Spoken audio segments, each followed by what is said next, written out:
Welcome to the weekly shir, the Zer Shimshon. It's Tes Vav Mar Cheshvan Tafshin Pei Aleph. Mitzvah Shem, we're going to do a piece from the Zer Shimshon, a short piece, because I don't want to make everybody I don't want to do this too long for everybody, and there's a lot of things going on.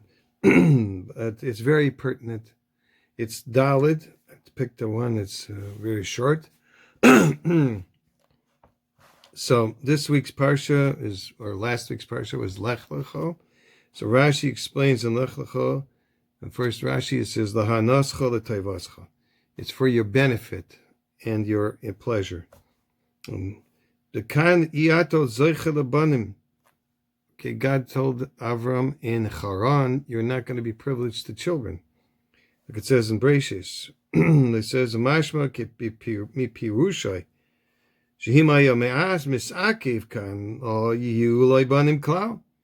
if he would stay in Haran, he wouldn't have had children at all.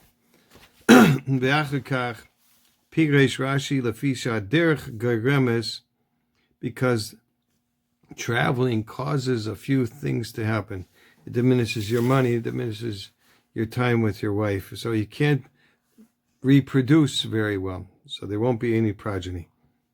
The problem is, he told him to leave, and that means traveling a lot. You know, you could take a look how far Haran is from Eretz Yisrael. It's a few weeks, if not months, of travel. Therefore, he promised him that he would have children. Al habanim. The mashma she'im hayu mesakiv kan yiyu loiban.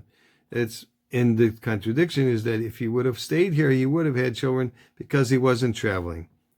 Because only the problem is that the traveling causes him not to be able to reproduce.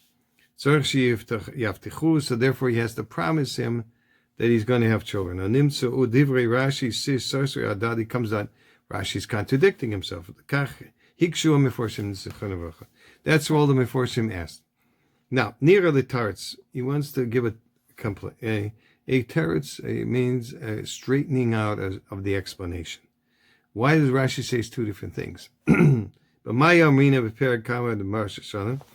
We said in the first parak of Rosh Hashanah, and I'll just quote part of the Gemara here. It's Daf Tes Zayin on the base. Omer Rabbi Yitzchak. Rabbi Yitzchak says, Arba Dvarim Mikarim Gezar Dina Shalodam.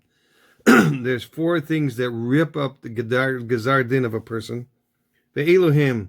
These are tzedakah, giving charity, tzedakah, screaming out to Hashem, shinui Hashem, changing your name, shinui maisa, and changing your deeds. In other words, improving yourself.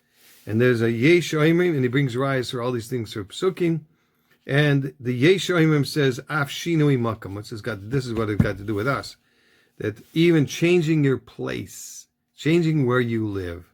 The Chesiva says, "Vayomer Hashem al Avram, Lech lecho mi'artzecho." Okay, so you leave your land and you will have a blessing. And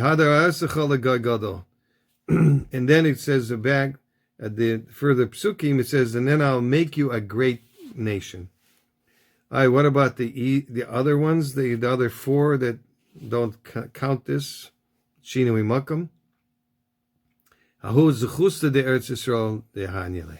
It was the merits of Eretz Yisrael that helped him have children. Okay, so the Zer Shimshon continues. Af anu nemar lefi emes. So we'll also say according to the truth. Im haya Avram Isakiv kan loy haya loy banim bezeh hamakan. That really Avram wouldn't have had children in Haran if he would have stayed there. That's where he was. Maybe he didn't have to go so far, Eretz Yisrael. Maybe another place that was closer, Damascus or something. Not such a big bother to go there.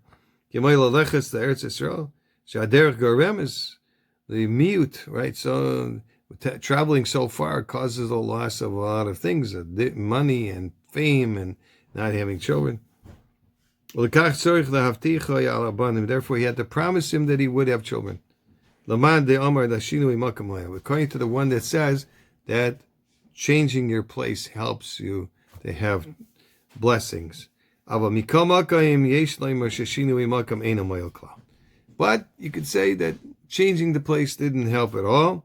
Kisvaras Tanakam, like the Svar of the first opinion, which says there's only 4 things that help you get a blessing. Lechein Omar Lo HaKadosh Baruch Hu Afim Tishana Mekaimcha, said it even if you change where you live, Atelech Lamakam Acher, and go to another place, it's not a certainty that there's changing your location where you live is going to help you. But it needs the merit of the place itself. Okay? So not only changing where you live, but being changed to a place that is more meritorious. That he should go to Eretz Yisrael. That's what he means, Rashi.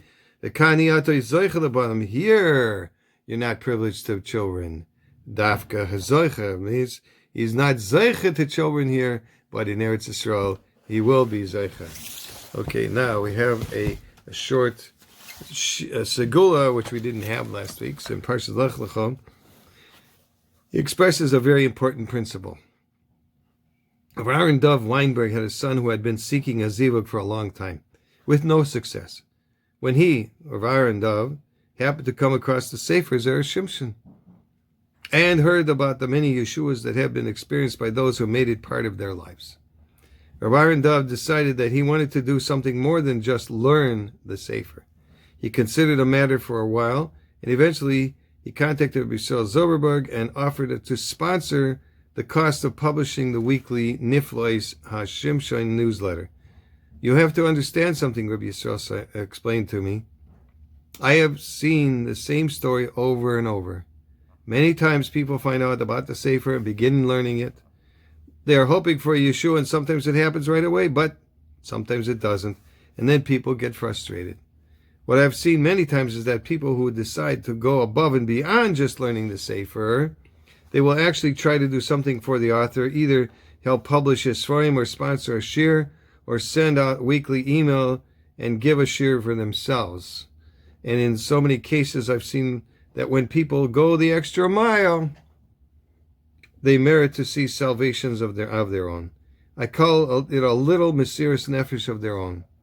Because at the end of the day, Hashem runs the world, and just because a person follows a segula doesn't mean that he'll get the result he's hoping for.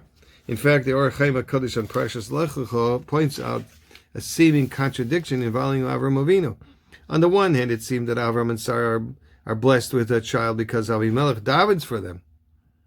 And on the other hand, it seems the merit lay in the Hachnas Orchim that was such a major aspect of Avram's life and personality. In reality, the Or Chaim explains there's no contradiction at all. Let's say there's a mitzvah of Hachnas Orchim that's a segula for children. Just because such a segula exists doesn't mean that the right guest is going to show up at your doorstep. After Avimelech davened for Avram Avinu, Hashem sent Avram the Orchim and he was able to fulfill the segula for children. This, said Rabbi Yisrael, is a very interesting yesod, fundamental. Sometimes a person fulfills the mitzvah of Shiluach HaKan and is blessed with a child. That Shiluach HaKan means sending away a bird that's in the wild area from the nest, right? They send away the child, send away the bird's child, or take the eggs so you can be blessed with a child. That's what it says. Everyone is so happy. Look, they said, he did the mitzvah and a child was born. At the same time, they are forgetting that one important point, very important point. How come the new father didn't hear about the mitzvah Shiluach HaKan as a segula for children until now? Why did it take so many years? 10 years? The bottom line is the Rebbeinu Shalom is the one who decides when a person will have children and when a person will learn about a segula. And when Hashem decides that the time has come, he will send a person the segula that he needs to do for the bracha to come to fruition. But you have to remember that there's no way to beat the system. It is Hashem who decides and no one else. Ein oid milvadai. In the end, Rabbi Aaron Dov decided it wasn't sufficient for him to just learn the Sefer and follow the Segula. He wanted to go above and beyond, to show a little Mesiras Nefesh for the cause. Once he made his decision, he approached Rabbi Yomi Pashkas in the United States and offered to sponsor one entire edition of the newsletter. There was only one problem. He didn't actually have the necessary funds right then. Okay. Would you be willing to lay out the money in my name? Rabbi Aaron Dov asked Rabbi Yomin, and I will pay you back when I manage to raise the funds. Rabbi Yomin agreed. 4 months passed. One day Rabbi Yomin ran into Rabbi Aaron Dov. Rabbi Yomin, I'm so happy that we met. Why is that? Because if you recall, although I wanted to sponsor the Parsha, and although you credited me with funding that week's edition, I still haven't given you the money that I owe. It so happened that I am now in position to do so. Rabbi Aaron Dov handed Ben Yomin the money that he owed, and they shook hands. I've been meaning to ask you if anything changed in your matzav, in your situation. Rabbi Yomin said to his friend. So not yet, Rabbi Aaron Dov replied, but maybe now that I actually gave you the money and fulfilled my promise, something will happen. So Rabbi Aaron Dov called Rabbi Yomin Pashkas later that evening. I just wanted to tell you that I received a very interesting phone call today. Really? Who called you? A shadchan. And it was exactly the kind of shidduch we've been waiting for. Keep me posted, said Rabbi Yomin. You know I will, said Rabbi Aaron Dov. And Aaron Dov's son was engaged 10 days later. At the end of the day, concluded Rabbi Yisrael, a person who can do everything that he's supposed to do. He can learn the perfect sefer, make the perfect donation, and do everything he's supposed to do, but Hashem is the one who decides. And when Hashem puts the idea into a person's mind that they should take up things to a next level, it could be the Rebbeinu Shalom showing them that now is the Eis Ratzain for their dreams to come true, the special time. Because the Segula is a nice thing, but Hashem is the only one who really affects change in a Jewish person's life. May everybody's help and tefillas and the segulas all come to fruition, as they say in Yiddish. Alles gets. All good things should come to pass for everybody. So sein gewünscht, habe a gute Woche, and a gute Jahr, and a gesunde Jahr. Kol tov.